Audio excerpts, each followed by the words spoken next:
Welcome back, Internet, to another Reddit story. We're back to malicious compliance. When you follow instructions and rules to the letter, but it ends up being a bad idea. Alright, let's get into it. Don't want to believe I have the flu? Okay, I'll come in. I read another puke story on this sub that reminded me of something similar that happened to me. This was about 30 years ago, back when I still worked for others. I started my own business 27 years ago, and I'm now retired. But I have some fond memories of working for a few jerks, and this is one of them. This boss and I had a bad relationship from the beginning.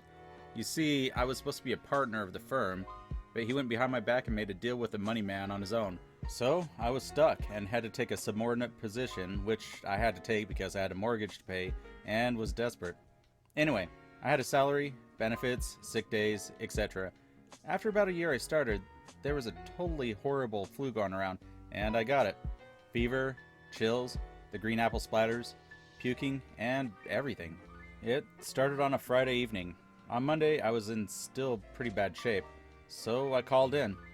Boss is one of those people who thinks that everyone is a liar, because he is, and doesn't believe that I'm sick, but says, okay, stay home and get better, etc. About 2 hours later, I'm lying in bed and I hear a knock on the door.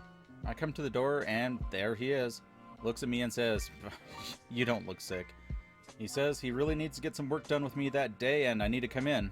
A power play. So, okay, screw it. I go in. In the conference room is a big display that he's been working on with his notes there right on the table.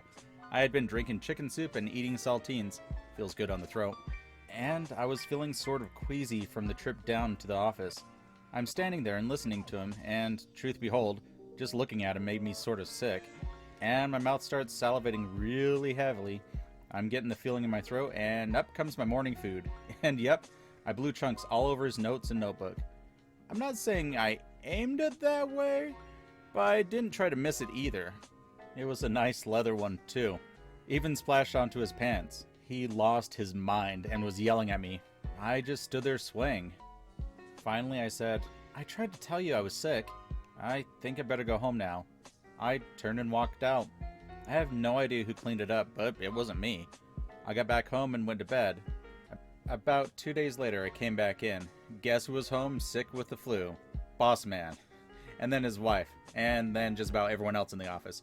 So, bosses, when you have a good employee who is sick, just believe them. I mean, I've worked, so many different places. And without fail, like, you call in sick and it's immediately like, well, how dare you use a sick day? I mean, they give you sick days, so they expect you to use them, right? Well, not unless it's convenient for them, which is never convenient for them to have someone call in sick. It took me a long time working retail to realize that if I call in sick, it's not my responsibility to get my shift covered. They try to tell you, hey, call these people, see if you can get your shift covered. No. That's not my job. I'm not management. You are management. They never have any sort of scenario planned if someone calls in sick. It's always like, you call in sick, it's like, this has never happened before. Oh no, what are we gonna do? It's not, I mean, that's not a way to run a business. Want to be rude to me when I'm simply trying to clean your bathroom? Okay, have at it. So, first of all, this is not my story, and it did not happen to me. However, the man who told it to me does not have Reddit, and isn't interested in Reddit, and gave me his permission to share it for him. We'll call him Tom, and he's a maintenance supervisor at a large hunting sporting goods store here in East Tennessee. His store is quite short-staffed right now. Even though he's the supervisor, he was tasked to cleaning the bathrooms tonight before he got off. The store was so busy tonight, it being Saturday and all, that he literally had to wait 35 minutes for the women's restroom to get clear before he could clean it and stock it. The women were complaining to his supervisors about the bathroom getting dirty and understocked, but they wouldn't stop pushing past him to use it for that entire 35-minute period. Finally, it was empty.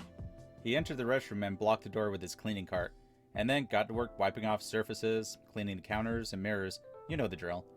He had noticed that none of the stalls had toilet paper at this point, and he was saving that for last. While he was cleaning, a woman who I'll call Jerkface McJerkface started knocking on the door and demanding to let her use the bathroom. I'll try and describe the conversation as he told me. Keep in mind that apparently the entire conversation, she is tapping her foot impatiently and putting her hand on her hip as if he was a child. Tom, I'm sorry, ma'am. The restroom is closed for cleaning temporarily, but I'll be done here very shortly. Jerkface McJerkface. Well, I need to go now, so please get out. Well, ma'am, the restroom is dirty and it doesn't meet our standards, so I'll have to stock it. It is currently out of... I don't care about your job. It's none of my business. You can worry about your job later, so you'll be here all night. I need to use the restroom. Ma'am, I just need to grab something real quick. I'll be done in just 1 minute. He then steps outside the bathroom to go around the corner and grab some toilet paper from the maintenance closet, located right next to the restrooms. He would have been absent from the bathroom for a grand total of 10 seconds. When he exits the closet, he sees that she is pushing the cart out of the way. I'm using the restroom. I'll be done in a minute, then you can do your job. So instead of informing her that there was no toilet paper, he leaned against the wall and waited patiently for the reaction. After about 5 minutes or so, he could finally hear the woman timidly calling, sir? From the bathroom. He barely pushes the door ajar and says, yes, ma'am? There's no toilet paper in here. Yes, ma'am, that's what I was trying to tell you. That's the only thing I had left to do. He ended up having to hand a roll of toilet paper to the next woman to walk in so Jerkface McJerkface could get some. He told me the feeling of validation he felt when he left made his entire crappy night better. Whenever I worked a job when I had to clean a restroom, it was never really that busy, so I never had an experience like this. The only experience I have that I can recall right now about a restroom is at the drugstore I worked at, we had a pregnant woman that would come into the women's restroom and be in there for about 5 minutes and then leave.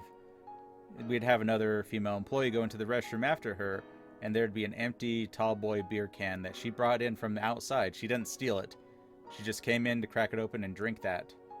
So the only conclusion that we had is that her family knew that she was drinking while pregnant, and she had to come in and sneak a tall boy beer can and drink it so no one would find out. Addiction's kind of messed up sometimes, right? Stop it, 2 calls? You got it, big shot. This is from the time when I was maliciously complied on. I was in my early 20s and pretty cocky because I figured out the whole world and was feeling pretty smart about it. I got a job with a delivery company my parents owned so I could strut around like a big shot. And I did. I was that guy. I don't like to answer my phone when I'm not working, my personal or my work phone. That's just the way it is. I have some social anxiety and my phone is my trigger, so I typically put it away when I get home. It's part of setting up my zen space. My dispatcher, however, would call my phone repeatedly if he can't get a hold of me, and every now and then I'd hear my phone buzzing off and I would get pissed off. Finally, I blew up on him one day. You can call me twice. That's it. 1, 2. If you don't get an answer, then buzz off. It means I'm not coming to the phone. I remember him nodding his head as one would do when they really want to tell off the boss's kid, but have to bite their tongue. Skip to a week later, when I'm lying in bed on a Saturday morning. I can hear my phone in my desk drawer. Buzz, buzz. Buzz, buzz. All I can think is, it's Saturday. Why the hell is he calling me on a Saturday? Since when do I work on a Saturday?